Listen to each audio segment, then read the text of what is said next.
राजधानी जयपुर में पिछले करीब 7 महीने से जारी मस्जिद रेजिडेंसी में फिर से विवाद शुरू हो गया है।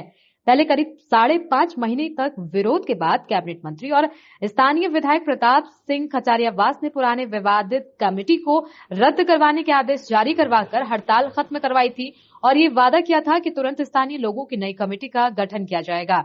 मामले में बुजुर्गों की भूख हड़ताल के बाद उस दौरान वक्फ बोर्ड ने विवादित कमेटी को तो खारिज कर दिया था, लेकिन अब तक नई कमेटी का गठन नहीं हुआ है। वक्फ बोर्ड की ओर से हाईकोर्ट के एक आदेश का हवाला देकर 2 कर्मचारियों को नियुक्त कर दिया गया है।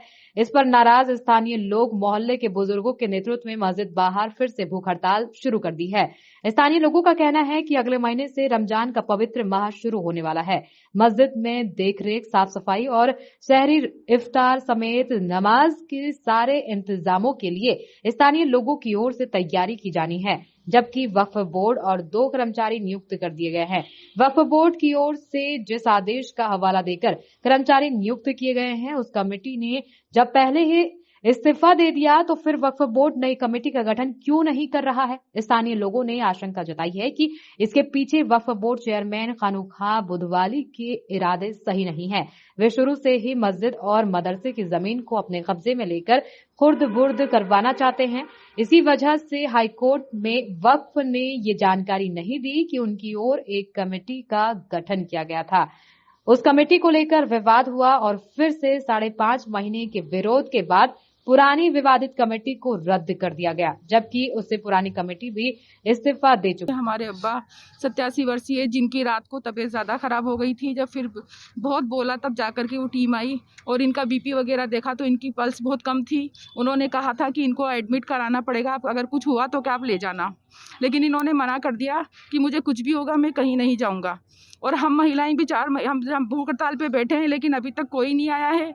अब पता नहीं हम उनसे क्या कह रहे हैं, सिर्फ एक लिस्ट पारित कराने के लिए कह रहे हैं, लेकिन वो लिस्ट कोई पारित नहीं कर रहे हैं। महिलाएं बड़ी तादाद में बैठी हैं और मैं यहाँ देख रहा हूँ कुछ दवाइयाँ भी यहाँ पर मौजूद हैं। जी, तो क्या महिलाओं में भी किसी की तबीयत खराब जी, मेरा भी बीपी हाई है, मेरे भी बीपी बढ़ा हुआ आया था। हमारे आरिफा बाजी, इनका भी बीपी आया था, और भी 2-4 जनों का, जो फिर उन्होंने सुबह दवाइयाँ भेजी थी, लेकिन अभी तक हमने नहीं ली। देखो बोर्ड की तरफ से कोई आश्वासन मिला आपको? अभी तक कुछ भी नहीं मिला।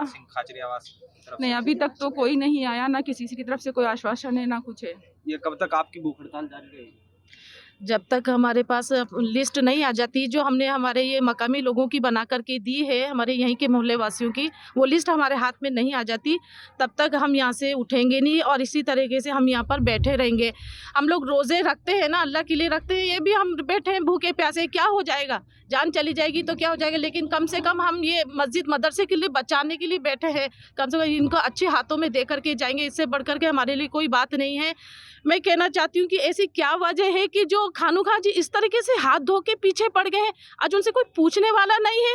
ये क्या राजस्थान के अंदर इस तरीके से हरकतें वो कर रहे हैं? कैसा वक्फ बोर्ड का चेयरमैन आ गया है कि उसको कुछ समझ में नहीं आ रहा, क्या मर के जवाब नहीं देंगे क्या वो?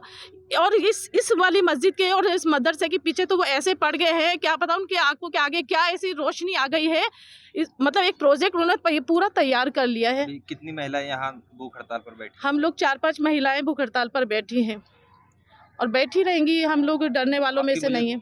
स्वास्थ्य ठीक नहीं लग रहा है कोई? जी नहीं, बीपी हमारा बिल्कुल ऐसा जा रहा है। रात में भी तबीयत खराब हो गई थी और मेरी जो बहन है वो भी बहुत ज़्यादा तकलीफ के अंदर है। हम बिल्कुल भी दवाई नहीं लेंगे जब तक हमारी बात को सुना नहीं जाएगा। और मैं अशोक गहलोत जी, हमारे मुख्यमंत्री जी से ये बात कहना चाहती हूँ कि आप इतने नज़दीक होकर के आप महिला की सशक्तिकरण की बातें करते हैं, सुरक्षा की बात करते हैं, बेटी पढ़ाओ बेटी बचाओ। आज इस मदरसे में हमारी बच्चियां भी पढ़ती हैं, हम खुद इसमें दीनी तालीम हासिल कर रहे हैं। आज इसके ऊपर इतनी बड़ी आपदा आ रही है, एक वक्फ बोर्ड का चेयरमैन इसके ऊपर एक प्रोजेक्ट तैयार करने को बैठा है। जब हम मना कर रहे हैं, हमें नहीं चाहिए, हम यहाँ दीनी तालीम अच्छे से हासिल करें, आपकी क्या मंशा हो गई ऐसी के पीछे पड़ गए आप इसके? क्या आप उनको बुला करके बोल नहीं सकते? ये आपकी भूख हड़ताल कब तक जारी रहेगी?